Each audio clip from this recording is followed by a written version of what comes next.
Fala, turma. Falar hoje no fundo de papel aqui. Falo mais de fundos de tijolos, é minha preferência, investimento. Mas vou começar a trazer mais os fundos de papéis aqui também. Então nós temos o VGIR11, é um fundo com uma quantidade significativa aqui de investidores, né? Mais de 250 mil investidores, uma boa liquidez. Então tá, vamos lá, olha só. O fundo ele encerrou, tem dois pontos que eu quero chamar a atenção aqui. Um deles é um risco, né, que eu entendo. E o outro ponto é uma questão dos CRIs que ele tem na carteira. Né? Muita gente pode acabar olhando e dizendo assim, não, ele tem uma boa diversificação, mas não é bem assim. Né? Então vamos dar uma olhadinha aqui. Tá? O fundo encerrou 2025, abril de 2025, 105% do patrimônio líquido, quer dizer, ele tem alavancagem, ele logo traz aqui, né? O fundo possui 107 milhões de operações de compromissadas reversas, então é a alavancagem que ele tem aqui. Ao longo do mês de abril, o fundo comprou algumas coisas a mais, 49 milhões, quase 50 milhões, sendo que 8 já estavam na carteira. Aqui tem a descrição de cada um dos CRIs, mas não vou entrar nesse detalhe aqui. O fundo pagou aqui 0,12, e esse aqui é um fundo imobiliário que ele praticamente não guarda reservas. Né? Pelo menos nesse momento ele não tem reservas. E eu vejo as reservas como bem interessante, principalmente num fundo que está concentrado em CDI. Né? 100% em CDI, já vou falar mais sobre isso. Né? Mas ele aqui distribui 100% ali do que ele tem para distribuir, ou 95% do que ele precisa distribuir. Né? E aqui o gestor informa que não tem nada demais aqui na carteira, então os ativos continuam saudáveis. Tá? Aqui nós temos um resultado que ele traz em gráfico, né? Resultado de caixa livre, equivalente, 0,2, certo? Reserva de caixa equivalente, 0,2, 0,02. Quer dizer, quase nada, não é nada na verdade. Né? Aí a gente vê aqui, por exemplo, o lucro caixa de abril, 0,13, só que olha só, lucro caixa mensal antes do pagamento de taxa de performance que dá nos meses de janeiro e julho. Então aqui tem taxa de performance que pode consumir isso aqui, tá? Então o investidor tem que ficar atento. Aqui nós temos a carteira, né? Quando a gente olha aqui, a gente vê aqui 61 operações, é isso? 61 operações diferentes, a gente diz, pô, tem bastante coisa, né? Só que veja só, deixei em destaque aqui, por exemplo, CRI Tecnisa, equivale a 6,39% do PL. Ok, né?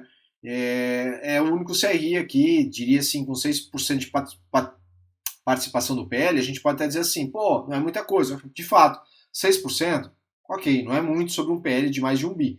Só que se a gente olhar para baixo, a gente vai ver aqui que a gente veio para o CRI Eubor, e a gente vê que estamos falando de uma mesma empresa, com as mesmas taxas, CDI, CDI mais 3, CDI mais 3, e aí, claro, localizações diferentes, mas estamos falando de um mesmo devedor, e esse mesmo devedor chega a 19,86% do PL. Acrescenta esses 6 aqui, a gente já está falando aqui de 26% do PL em 2 devedores. Pega mais 5 aqui, CRI JST, que tem mais 5, a gente está falando de uma concentração em 3 devedores que vai a 30%. Se a gente pegar o Matarazzo aqui, né, que são os dois aqui, 4 com 6 vai a 7, a gente está falando de 37, quase 38% com 4 devedores. 38%.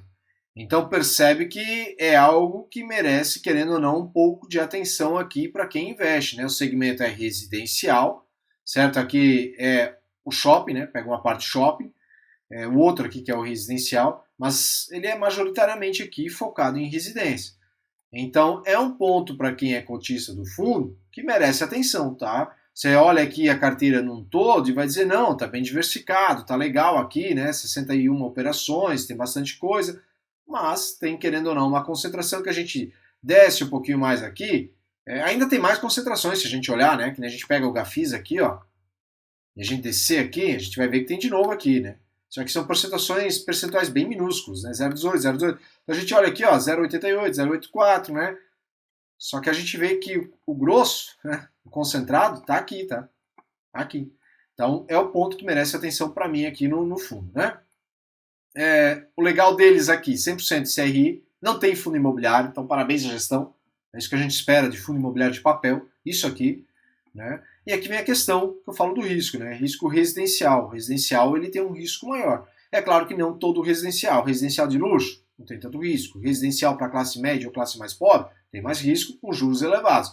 Apesar de que nesse momento a gente não está vendo inadimplência aqui, né? Então, quer dizer, a carteira, ela de fato vem provando o seu valor. Não tem inadimplência, está tudo ok, mesmo possuindo aqui 77% da carteira em residencial. E residencial é um segmento que nós precisamos, né? A residência ainda falta muito, né? Nós somos deficitários nesse segmento para a população. Muita gente morando de aluguel, querendo sua casa própria. Então, esse é o contraponto, que é um lado positivo, mas ao mesmo tempo é um risco que se carrega. Ah, mas Jader, tem as garantias dos imóveis, de fato, né? A gente olhar o CRIs ali embaixo, ele tem a alienação fiduciária, a garantia como imóvel, mas aí você pega essa garantia, você precisa vender isso para alguém, né? E se de repente a gente entra em um momento de crise por um período mais longo, fica ali, né? Podendo se desvalorizar. A garantia daquele imóvel era de 500 mil reais, passam 2 anos, 3 anos, não vende aquele imóvel, ao invés do imóvel de repente valorizar, o entorno não valoriza e tudo mais, pode ser que os 500 mil se tornem 400 mil. Então é um patrimônio menor vindo para o fundo e, consequentemente, vindo para o cotista.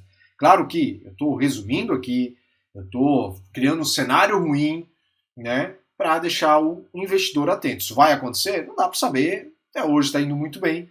Então é um pontinho só que precisa ficar atento, né? Aqui nós temos o loan to value aqui, ok.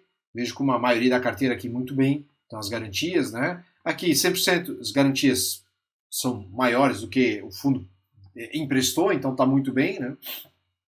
E aqui nós temos 100% do CDI. E por que isso aqui é um risco, né? Risco que eu vou chamar aqui entre aspas aqui. Se você está investindo nesse fundo, pensando só no dividendo no momento, é uma coisa. Não deveria pensar assim, mas tudo bem. Se você investe nesse fundo pensando, vou carregar para uma aposentadoria, lembre-se aqui que aqui os dividendos, eles não vêm de forma recorrente e bonitos. A Selic cai para uns 8, 9, o dividendo aqui vai cair. É sagrado, né? Então tem que ter isso na cabeça. Então você está vivendo dos dividendos, ou ele é um complemento de renda, você está lá recebendo VGIR11 em torno de R$700, desse fundo imobiliário, né? Você tem outros fundos, desse aqui você recebe 700, taxa Selic cai lá para uns 10%, 8%, os seus 700 podem virar 350, 400. Tem que ter isso na cabeça, tá? Mesmo que você recomprando, tem que ter isso na cabeça, né? Outro ponto que eu falei da reserva, que eu vejo como é interessante o fundo fazer mais reserva, é porque quando acontece isso, da Selic cair, falando especificamente aqui que o fundo está 100% em CDI, o fundo vai ter reservas, ele consegue manter um patamar de distribuição maior por mais tempo, certo? Mas enfim, isso é um gosto pessoal meu, né? Então eu vejo que é legal fazer reserva, tá? E no mais aqui não tem nenhuma novidade no fundo. Segue aqui, tem todos os CRIs aqui para quem quiser analisar, pesquisar, tá? Os riscos e as pontuações ficam esses que eu trouxe aqui para vocês, né? Questão residencial, questão de estar 100% em CDI, são pontos aqui que merecem atenção, e aqueles devedores, concentrado ali em 4 devedores, 5 devedores, que merecem atenção também.